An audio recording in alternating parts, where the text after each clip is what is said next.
my many years of homeschool blogging, I've been contacted by two pretty distinct sets of people. The first set is parents who tell me their public school is the good one. It's better than the others. It's different than anything you've heard of. They talk about zero tolerance for bullying, a high graduation rate, exemplary test scores, all of that. The other set are teachers who contact me anonymously to say that there are very different stories in the background, that they are no longer allowed to give any student a failing grade, that bullying is not reported because it harms the school's public record, and that students are being passed all the way to graduation without actually achieving the requirements. And because these people would contact me anonymously, I can't share something that I can't verify or prove, but I have a guest today that is going to change that.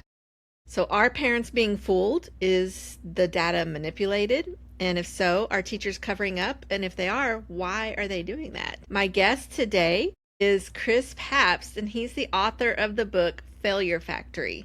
He is an investigative journalist out of Baltimore who spent years investigating these very questions. And his book shines a critical light on America's public school system by exposing what is really happening on the inside in classrooms and behind the administrative doors, such as grade changing, the lowering of academic standards, and the manipulation of violence data. I'm Nicki Truesdell, and this is the Nicki Truesdell podcast. And every week I talk about the things that matter to homeschooling because I want to help you focus on the what, the why, and the how. And today is definitely the why. I was a homeschool kid in the 1980s, and I've been a homeschool mom for 26 years. I've written 2 books, Home Sweet Homeschool and Anyone Can Homeschool. And I've been blogging since 2009, and I also offer private consultations. So they're very affordable, $29 and $49. So if you need a mentor, I can help. And because I'm a history buff, I republish old American history books like old diaries, autobiographies, and eyewitness accounts. And I do this because I believe that we should be getting our history from the people that were there and who made it instead of from the people who are making it up. So check out knowledgekeepersbookstore.com where there are 21 books and a new one is coming this month.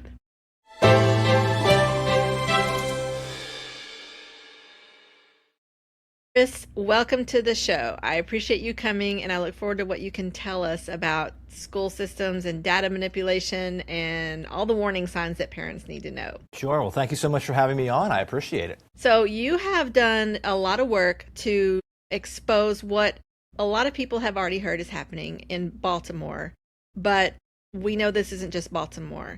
So I want you to just first tell my listeners how you uncovered this and what you discovered in Baltimore. Just take it away. So as you said, I work for Fox 45 News and our parent company, Sinclair Broadcast Group. And I work on a team that is called Project Baltimore. And what we are is that we're a team of 5. There's 2 photographer editors, 2 producers, and myself as a reporter. And we launched in January of 2017. So we've been doing this for over 9 years now. And the idea that Sinclair had, the idea that really attracted me to want to do this job, because prior to here, I was an investigative reporter working for the ABC News affiliate in Washington, D.C. The reason I came to Baltimore was because the idea of Project Baltimore was that we were going to cover one topic. And we were going to become experts on that topic. And in January of 2017, we chose public education to be that topic. It started in Baltimore City. Since then, it has spread to the counties and really all of Maryland. And the reason that we chose public education and started in Baltimore City was because we could see through federal data that Baltimore City, this is 2017, was one of the most funded, one of the lowest performing large school systems in America. And we really set out 9 years ago to answer the question, why? Why is this happening? How is this happening? And more importantly, why is this allowed to happen? Year after year after year, Baltimore City is one of the most funded and one of the lowest performing large school systems in America. And after doing this for 8 years, at the end of 2025, I published this book, Failure Factory, How Baltimore City Public Schools Deprive Taxpayers and Students of a Future. Because after doing this every day of my professional life for 8 years, I believe that we have come to the answer for why this is happening. And I wrote this book to really educate people about why it's happening, how it's happening, and how to correct it. Because as you said, what is happening in Baltimore is not just Baltimore. It's happening throughout Maryland and it's happening throughout America. And we cannot allow this to continue to happen to our public school systems. Yeah, so what you uncovered was basically a very embarrassing mess of kids passing their grades without learning the content, as well as other things. But I think that's one of the most important things is no matter how much money has been thrown at these schools, the kids are not actually getting the education that we think they're getting. They certainly aren't. And we can see that through data. So in the book, I have 8 years of our reporting of talking to parents, talking to students, talking to teachers, talking to administrators, talking to the people that make up the data that we look at so heavily. But I also put in the book the data, because the data is it's what you can really look at and you can really see what is going on. Because if you look at an organization, any organization, not just a school system, but if you look at these organizations and you look at how they're spending their money, it will tell you what they prioritize. And it'll also tell you what they're really focused on. And in the school system, like Baltimore City, what we can see is what they're focused on is acquiring funding, because they're really good at that. And they get more and more of it every year. But what they're not doing is delivering more educated students. So let's just go over some of this data. The book is very data heavy, but it's written like the way I'm talking to you. It's not written like an academic policy wonky book. It's written in a very conversational way, which I think makes it a lot different than other educational books. But some of the data is this. In 2017, Baltimore City Public Schools had a $1.3 billion budget with a 70% high school graduation rate, which was the lowest in the state. In 2024, which is the last school year that this book runs through, the last school year the data is available. It's 8 school years, because you got to count 2017 as that first school year. So it's 8 school years. At the end of that 8th school year, the school system's budget was $1.7 billion, with a 70% high school graduation rate. So the school system got a $400 million a year increase in funding, which comes out to about 32-ish%. A 32% funding increase, and the high school graduation rate did not go up at all. So then you look at math proficiencies, which many people would say in today's world, being proficient in math is vitally important.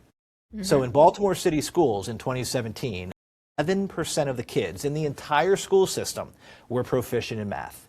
8 school years later, with $400 million additional dollars a year going into the school system, 10% of the kids were proficient in math.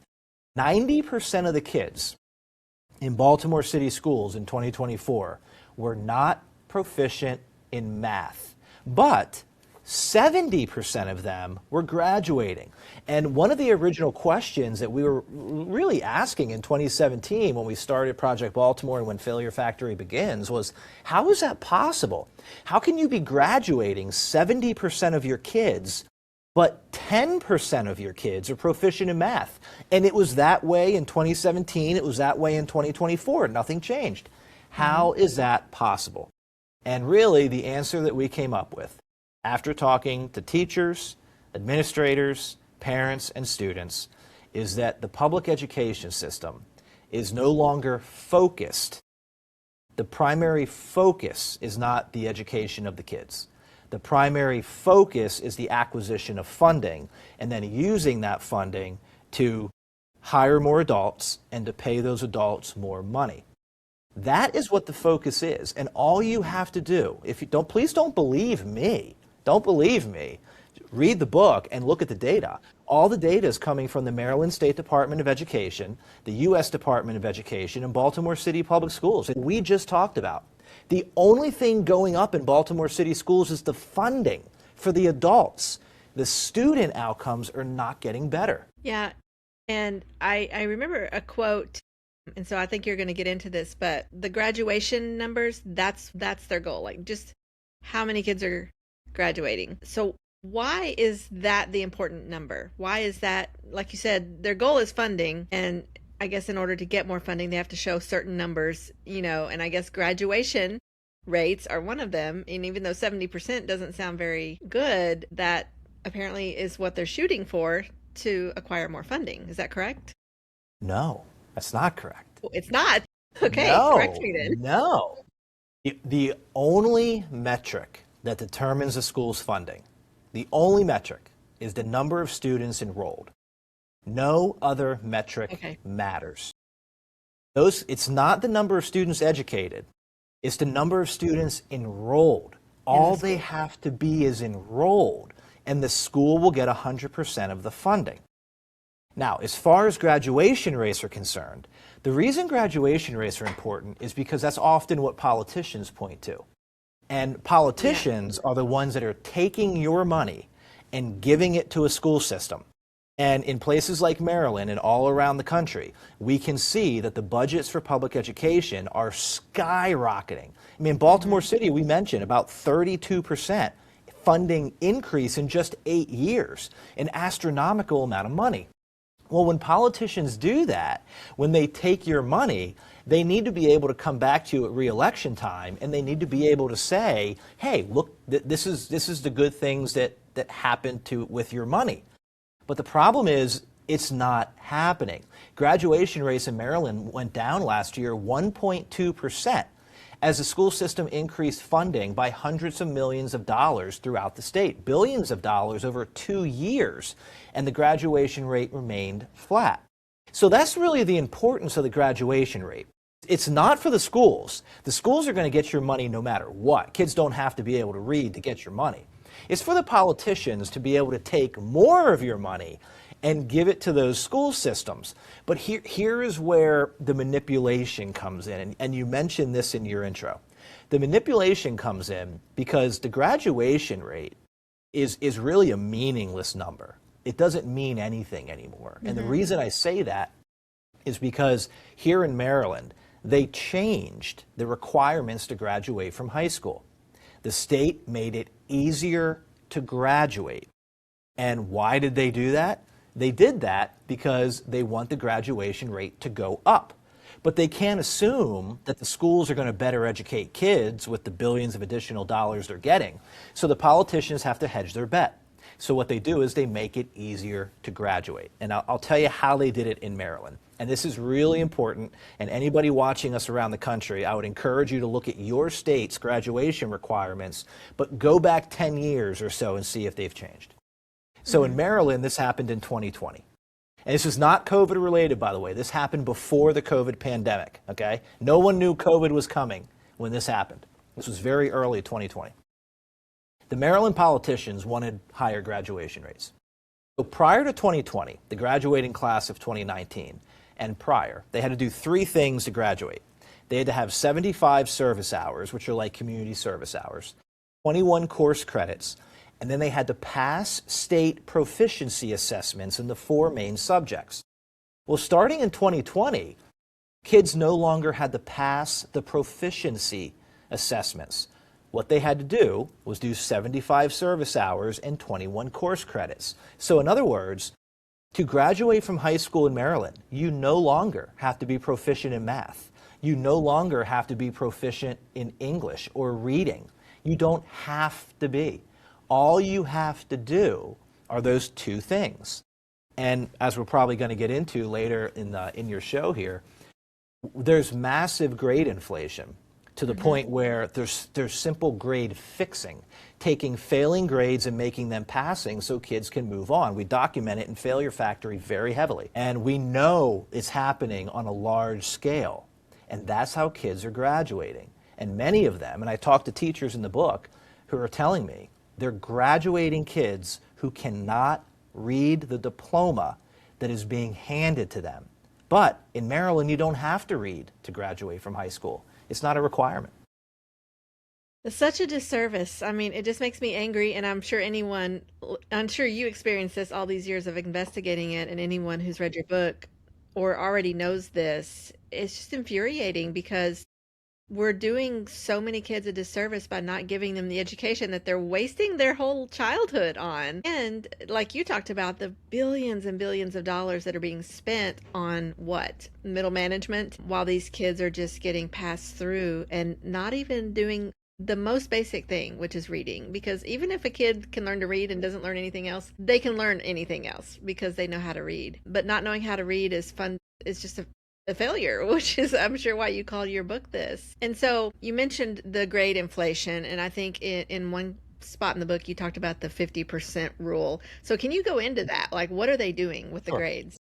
So one of the things that I do in Failure Factory is that I show people what to look for in their school systems that are indicative of major academic problems. And the school systems trying to make it easier to pass and easier to graduate because the kids are not getting the academic outcomes that they need. Mm-hmm. And I go through school board policy, which is probably the least sexy topic in the world. Nobody goes around at dinner parties talking about school board policy.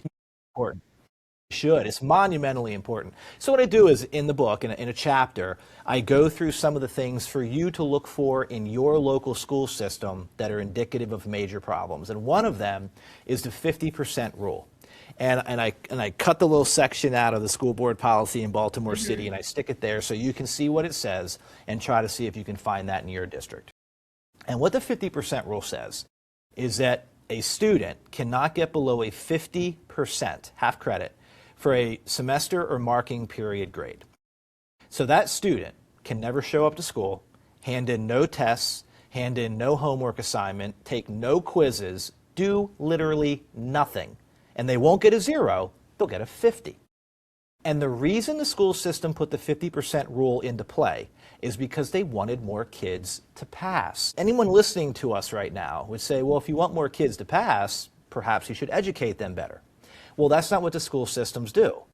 Yeah. They manipulate the data and they make it easier to pass. They change the standards. They make it easier to graduate from high school. They do things like the 50% rule. So what we're seeing is 70% of the kids are graduating, but 10% of the kids are proficient in math.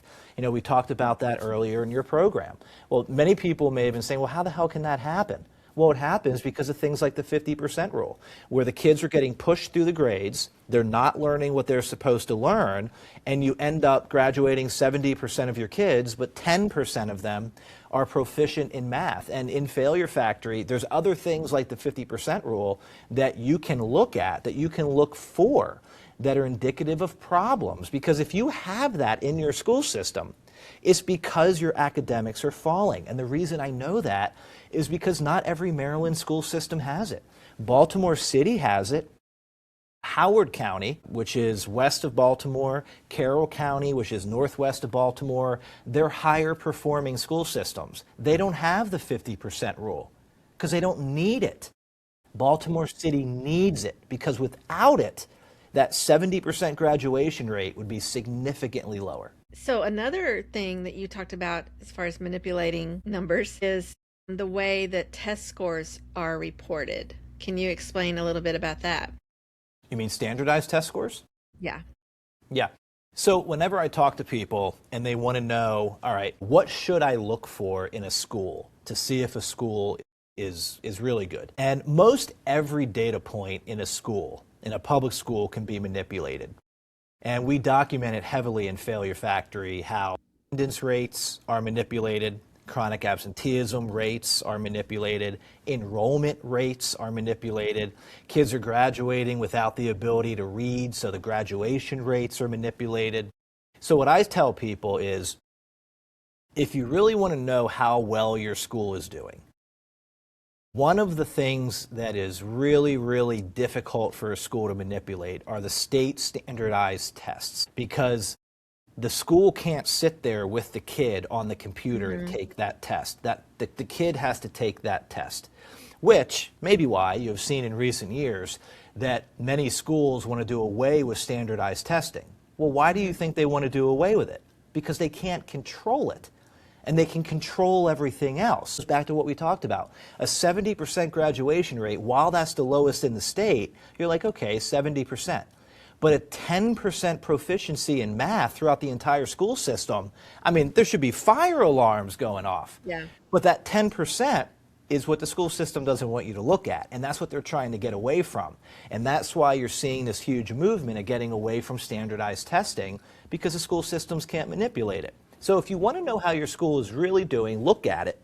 But also look at it in comparison to other schools. Don't just look at your school and say, oh, our math proficiency rates are 40%. That's really bad. Well, look at it in comparison to other schools and see where that'll give you a better indication of where your school is. In fact, I would argue that would give you the best indication of where your school is. And so are you talking like look at the schools in your state, around your city and county? Yeah, so if you're looking for a place to live, if you're looking for a place to buy a home, depending on where you live, look at the standardized test scores. And it could either be the state, it would have to be the state ones.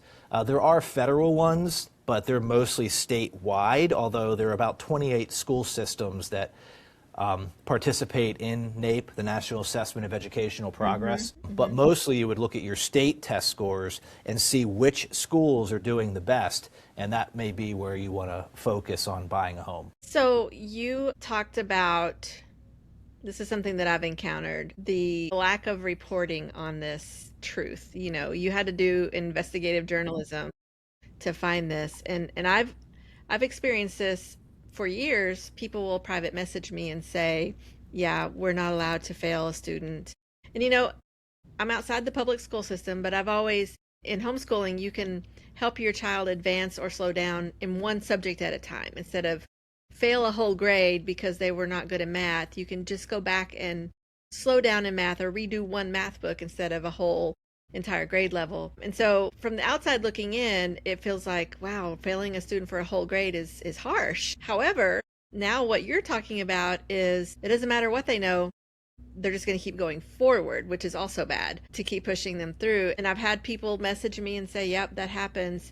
But they say, I can't publicize this or I'll lose my job, or my spouse, who is the teacher, will lose my job. And these are, interestingly, public school teachers who homeschool their kids because they already know this. And I'm in a Facebook group that's just teachers, and the same thing. They will complain in this Facebook group about exactly what you're talking about, but they want to keep their job. And so they're not going to blow the whistle. They're not going to talk to a reporter like you. And so that's the reason people don't know this is happening or won't believe it, because the people that do know it are afraid. They're just afraid to say something. And that's what you encountered too. You had to do a lot of interviews where the interviewee's face was covered or whatever because they fear retaliation. They don't want to lose their job or their insurance or whatever.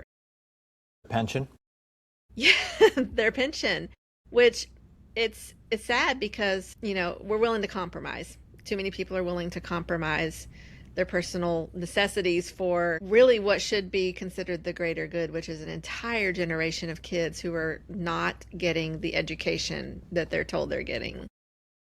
Well, if you would share my book with your Facebook group of teachers, I would appreciate it. And please have them reach out to me. Have them get the book and reach out to me and let me know what they think. Because I hear from a lot of teachers. I mean, maybe daily I hear from teachers, because oftentimes what I hear is someone's finally listening. Because you're right. They can't come out and blow the whistle on this because they'll lose their jobs, they'll lose their pension, get buried. They'll lose their health insurance. I'm doing it. And I get thanked so much for it. And this is not like self-aggrandizing or anything. It's actually quite sad that one who has to do it, because the teachers can't, because many of them are being silenced. And in Failure Factory, I talk to them. And I think every teacher is anonymous except for one, and she ended up getting fired. But she knew that was going to happen when she came out, but she was so frustrated by what was going on. And essentially what was going on was kids were failing her course. They were earning failing grades, and an administrator would go in and simply change the failing grade to passing to move the kid on. She had no control over her classroom, out of control. Teachers are not given the authority to discipline students, to hold them accountable for their actions. A child acts out, they send them to the principal's office, and that child is back in their classroom the next period. And it's really beating a lot of teachers down. And we're seeing a huge teacher shortage in America. And it's not because people don't want to teach, it's because people don't want to teach under those conditions. Right. And then they get so frustrated, but they can't vent their frustration because there will be retaliation. And even if they don't get fired, the administrative state in the school systems will do something to make their jobs hell, and they'll make their jobs harder. So they tend just to keep their mouth shut. But in this book, I'm telling their stories. I talk to a lot of teachers, and I'm telling their stories like I'm telling them to you right now because it's so important. So if there are teachers that are listening to us, please pick up a copy of the book, share it with your friends, and write me, email me, let me know what you're seeing. Because that's why I wrote this book, because it's a significant problem. Because the people that are on the ground, the people that are in the classrooms with the kids, are the ones that have the least amount of power. And to me, that oftentimes that seems like it's backwards. The public education system is supposed to be about educating the public. But the people that do the educating, the teachers, are the ones with the least amount of power. Yeah. And it sort of goes back to what we said before, that the school system's priority is not to educate kids, it's to acquire funding.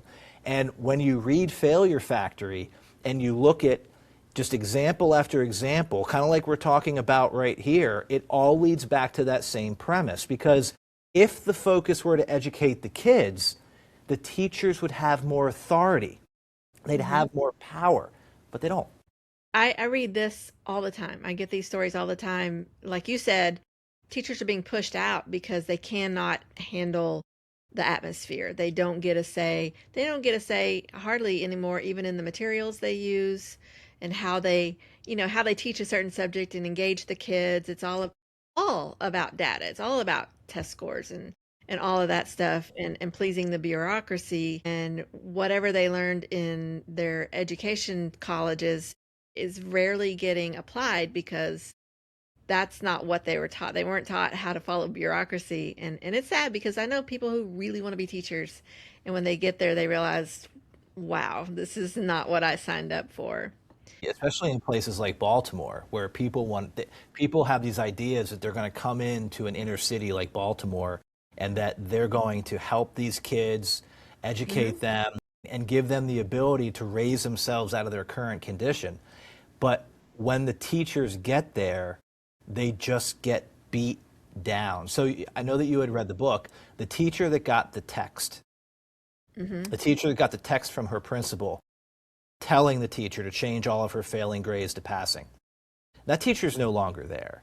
And this was a good person. She was a good person, and she wanted to do what was best. But when a kid earns a failing grade and you know this kid is not ready for the next grade, you know they're not ready to matriculate, but your principal forces the grade and moves that kid to the next grade up, and you're the teacher knowing they're going to fail there too, it's demoralizing.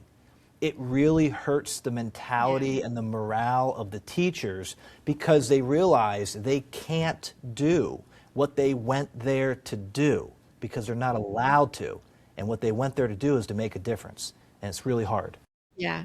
And so the teachers, the good teachers that really care, are leaving the system. And they go other places. They go to private schools. They go to Catholic schools, parochial schools. A lot of them don't get out of the business. They just go somewhere else. And they're like, yeah, I'm not going to make as much money. My pension's not going to be as good. But I'm going to be able to sleep at night knowing I'm making a positive difference. That's when most people get into teaching. And one of the things that you always say, teachers don't make enough money. I've never had a teacher tell me that. Not one. I've never had a teacher tell me they don't make enough money. And you know why? Because you know how much money you're going to make when you become a teacher. It's not a shock. You know exactly what you're going to make. You know what you're going to make day one. You know what you're going to make year 20. Because it's all laid out right there in your contract. You know exactly what you're going to make. So none of them ever say, I don't make enough money, because that's what they signed up for. The reason they're leaving is because of the environment, because of the condition that they're being forced to work in. That is what they don't want. It's not about the money. And that's this thing that we have, and that's what the politicians keep doing, is they keep saying it's about money. Give teachers more money, give schools more money. But this is 2026, and as we can see, that is not working. I know in Texas, school bonds are always coming up for a vote, and I don't know how it is in Baltimore, but here football is king. And so bigger, better stadiums, Starbucks cafes as lunchrooms, computer labs, like they will spend money on all kinds of things. Golf courses with artificial grass and, TV level cooking studios. And every single time this comes up, we just want to say, but what about the education part? Like, why are the kids failing and we're going to put more into these extracurriculars, which I'm not against extracurriculars, but when the actual core education is not even happening, yeah, we're kind of sick of funding football stadiums and, all these other celebrity level kinds of additions to the schools. Well, say no. Another thing Vote no that against the bond. we do, Yeah. some get defeated and some get passed for millions of dollars, and it's just mind-boggling. So, another very important topic is violence in the schools, including bullying. And as a homeschooler, I get calls from people, calls from local people, but also messages from people all over America asking, how do I start homeschooling? Because we've had so much bullying and the school never does anything about it. And I see this on in my local Facebook group. My kid's being bullied and the school doesn't do anything about it. We've tried, and of course, we've read the really horrible stories of kids as young as 10 committing suicide because the bullying was so awful. And of course, my first thought is always take that kid out. Do something different, but take them out immediately. Don't wait for the school to fix it. But this is a question I've had for a long time. Why won't the schools fix it? And one of my previous guests kind of clued me into what I also read in your book, and that's that if they report these things, it becomes official and all of a sudden the school they're not safe. It's considered not safe anymore. And this is something that you talked about too, that you don't want official reports of violence in the schools because that becomes the official narrative, not narrative, but you know what I'm talking about. Can you explain that? Because I want people to understand why the schools do not solve the bullying problem. Well, there's two reasons. One is that school funding is based on enrollment. So the schools don't want to do anything to lose students. If they expel a student, they lose the funding for that student. And that is something schools don't want to do. And if they continue to suspend students, that student may eventually drop out. I mean, it's about the money. Whatever they can do to keep more money. That often becomes just turning the other cheek when there's school violence. If this kid's violent, well, we're not going to do anything about it because if that kid leaves, we're going to lose the $20,000 attached to that kid. And that's what the schools don't want to do. Now, as far as the other part is concerned, when these instances are documented, like suspensions or expulsions, if there happens to be one, an arrest inside of a school, that looks bad on the school. In Maryland, we have something called a persistently dangerous statute, where there's a formula that if a school has so many suspensions or expulsions or arrests over a certain time period, that school will be labeled persistently dangerous. Now, there are 1,400 schools in the state of Maryland. The state of Maryland also has one of the most violent cities in the Western Hemisphere in Baltimore. You know how many persistently dangerous schools there are? Zero? Zero. And the reason there's on record. Now, the reason there's zero is because principals know the formula. And when the formula starts getting close to being labeled persistently dangerous, and I interview teachers in Failure Factory that have told me this, the school will simply stop suspending, stop arresting, stop disciplining for anything, because as soon as the persistently dangerous label is placed upon a school, that school is going to shut down and the administration is going to lose their jobs.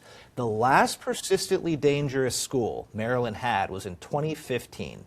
It's been 11 years since Maryland has had a persistently dangerous school. And that school shut down. It was called Maritime Academy in Baltimore City. It shut down the following year. So if you're a principal, you are incentivized to not report instances of violence. And if there is significant bullying, you're incentivized not to correct it. Now, what that does is it leads to a cascading effect where other kids in the school will see this and then they'll realize they're not going to get in trouble, and then they do it. And then ultimately what happens is the 90% of the kids that are in the school who want to learn, their ability to learn is inhibited because the adults in the school are not handling the problem appropriately. But again, it all goes back to money.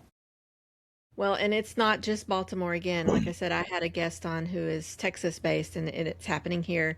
So we have to assume that something similar is in place in all the states. And But maybe not I can every tell you single why. school district. Yeah. I can tell you why. So in January of 2014, President Barack Obama came to Baltimore, and he had a press conference. And what he said was his administration looked into suspensions, arrests, and expulsion rates throughout the country. And what he found was there was a disproportionate amount of young minority males that were getting suspended, expelled, or suspended, or arrested. And his conclusion was the schools must be discriminating against young minority males. So he sent guidance to all 50 states, President Obama did, under his Department of Education. And what the guidance said was you need to lower your suspension rates. They're way too high, and you're discriminating against young minority males. And the schools did. And if you look at the data, and I have the data in Failure Factory, you will see that arrests and suspensions plummeted after President Obama came out and said that. But at the same time, as I have in Failure Factory, you can see that the number of kids that are getting bullied significantly increased, which makes sense because you're keeping the problematic kids in the schoolhouse. Now, in a school system like Baltimore, Baltimore is 93% minority. The student body is 93% minority. So if you have students getting arrested or suspended, they are most likely going to be minority. The math is there, it tells you that. But if you have victims of bullying, they're also most likely going to be minority. So now what you had is a situation, and this is throughout the entire country, like this was guidance to all 50 states, but in a place like Baltimore, you have the victims of that decision were largely minority victims because they're the ones getting bullied and can no longer learn. And in Failure Factory, I talked to students who were getting bullied so bad, that they had to drop out of school.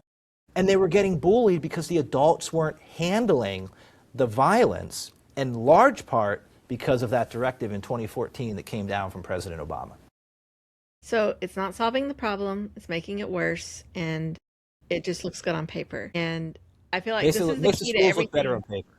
Right. Yep. So this is the key to everything you've been saying is that schools, and this is a quote from your book, schools are not about students, they're about the data. Everything is about the data, and the data is all about money. Mm-hmm. Yeah. And that's really sad. But So that is what we concluded, or what I concluded in Failure Factory after doing this every single day for 8 years. yeah, well, as a homeschooler, I often talk to people who say, I'm so worried I'm going to make my kids fall behind or I'm going to mess them up. And because I've heard these stories for so long, I always say, don't worry about that. You're not going to mess them up. You're doing them a favor by not leaving them in the public schools because these standards that the public schools say they have, they're not meeting their own standards. That's why I really appreciate your book because this is the proof that the schools are not meeting their own standards. And so in states where they set standards for homeschoolers, I think it's laughable because parents are so worried they're not going to meet the standards, but these are parents who care. And they desperately want to meet and exceed the standards, and they're so afraid of a system that is not even following its own rules. And so, Yeah. I mean, I don't necessarily think you're wrong. One of the things I will say is,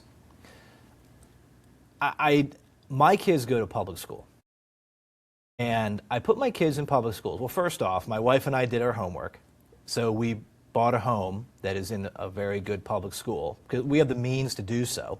And the shame of it is that the people that don't have the means to do so are the people that are stuck in these failing schools that are creating this generational perpetual cycle of poverty. But we did find a good school that we put our kids into. And just something to think about, something to ponder is 90% of the kids in America go to public school. which Yes. means 90% of future voters and 90% of future taxpayers go to public school. So while I do understand that there are some families that Catholic school or private school or homeschool is the best thing for them, and I would never tell them that they're making a bad choice. I think they're making the best choice for their family. Just don't give up on the public school system either, because that public school system is immeasurably valuable to the future of our society. You Yeah, know what I I'm mean? a diehard homeschooler, and I'm not going to pretend that I'm not, but I do recognize that the majority of kids are going to be in public school, and that's why to me this is so important because these are my kids' future coworkers or friends or spouses or bosses, and it's vital to the future of our nation that I mean, even our founders said this that our populace be well educated and well informed. And if they can't even read at graduation, that's a failure. And that is a disaster for future generations of this country.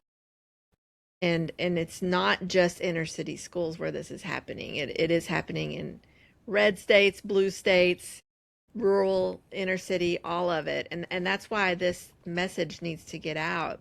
Now, you said you were going to tell parents if they're going to enroll in a public school, what should they be looking for? Or if they already have kids in public school, what should they be looking for? Well, if you want to look at the performance of the school, it's the state standardized testing. That's what you need to look for. But be in the school. Be in there. Make sure the principal knows who you are. Make sure the teachers know who you are. And I know everybody's busy. Everyone's working 40, 50 hours a week, and you're raising a family, you got a dog, trying to figure out vacation. The most important things that you really can do is vote for the right people. And it's not a Democrat, Republican thing. It is vote for politicians that are going to not just give your money to a school system and forget about it. They're going to give your money to a school system and then hold that school system accountable for how it spends the money and educates the students. In states like Florida, for example, where you do seem to have politicians that are demanding that the school systems better educate the kids, you're seeing better educational outcomes. In a place like Maryland and Baltimore, where you don't see that, you don't see the public officials and the elected officials demanding that the school system improve, you're seeing it not improve. Because why would it? If they're getting $1.8 or $1.7 billion a year, and the politicians giving them that money are not holding their feet to the fire to improve, why would they improve? There's nothing making them improve. So the main thing that parents can do, be in the school and make sure the people that you're voting for are going to be people that are going to hold the school systems accountable. And whether you homeschool or a private school or send your kids to public school or not, vote for people that are going to be in the public schools and are going to hold them accountable for the quality of education the kids are receiving and the return on the investment of your tax dollar. I actually agree. Yeah. And it's more than just parents. Any citizen of any town needs to be aware and involved, even if you homeschool, even if you're a senior citizen, because this benefits everyone. A better, like I said, a well-educated populace is just a better investment for all of us. And as we said, not only are these kids not getting educated, they're also not learning discipline. They have no discipline. They're very much more likely to be in the poverty level or enter a life of crime because they haven't been educated and because they haven't been disciplined and taught, no, you can't actually act like that. And so it's very important to know who's on your school board and who's on every level of government in your city, state, county, and of course the federal government, no matter if you have kids or where they go to school. I believe that's very important. I think a lot of people look at school board elections as the last election they care about. Like Yeah. everyone cares about the president. A lot of people care about the governor. And then when you get down ballot to the school board members, you're like, and I would I don't know argue, these people. and as I'm doing my book tour, I argue that the school board member has more control over your life than the president, because that school board member is going to have a huge say in the quality of education of your school system, meaning your housing value. the Right. economy, the job market, the taxes. If you own a company, the type of employees that you can hire after they graduate from high school. That, I really do think that in many ways, voting for your local school board member impacts your life more than voting for the president unless you're in the military. And I really do believe that, and I tell people that. And I think that one of the biggest problems we do have is that people don't take the school board elections as seriously as they should. And part of the reason that I wrote Failure Factory is really to educate people about why that is important. And this is why you should care and run for school board. School boards have authority. School boards have some power. Run for the school board. Try to make a difference. It's a lot of work. It's a I ton of know work. homeschool parents that run for school board because they understand that even if their kids are not there, it matters who's on the board. So Matters immensely. I definitely agree. This has been very enlightening, and I appreciate the book and all the work that you've done to verify what a lot of people have heard and wondered about. So it's very important. And can you tell us where our listeners can find you and your book? Sure. So, as we said, the book's called Failure Factory, How Baltimore City Public Schools Deprive Taxpayers and Students of a Future, available anywhere books are sold. And I'm the easiest person in the world to get a hold of. Chris Papst on X, Chris Papst on Facebook, ChrisPapst, chrispapst.com. If you Google my name, Fox 45 comes up. If you get a hold of the book and you read it, please reach out to me. Let me know what you think. And let's continue the conversation, because I really hope that this book can make a positive impact on our public schools in our country. I think so too, and I really appreciate all you've done. So thank you for coming on the show today. Nicki, thank you so much. I'm Josh. And I'm Jen, and we'd like to invite you to listen to the Gospel Shaped Family podcast. Each episode brings biblical wisdom and practical conversations on parenting, marriage, family, and we discuss how to disciple the next generation with a biblical worldview. Whether you're raising children, shepherding a church, or longing to build a legacy of faith in your home, this podcast is for you. Join us as we explore how to shape hearts, homes, and churches around the gospel, one conversation at a time.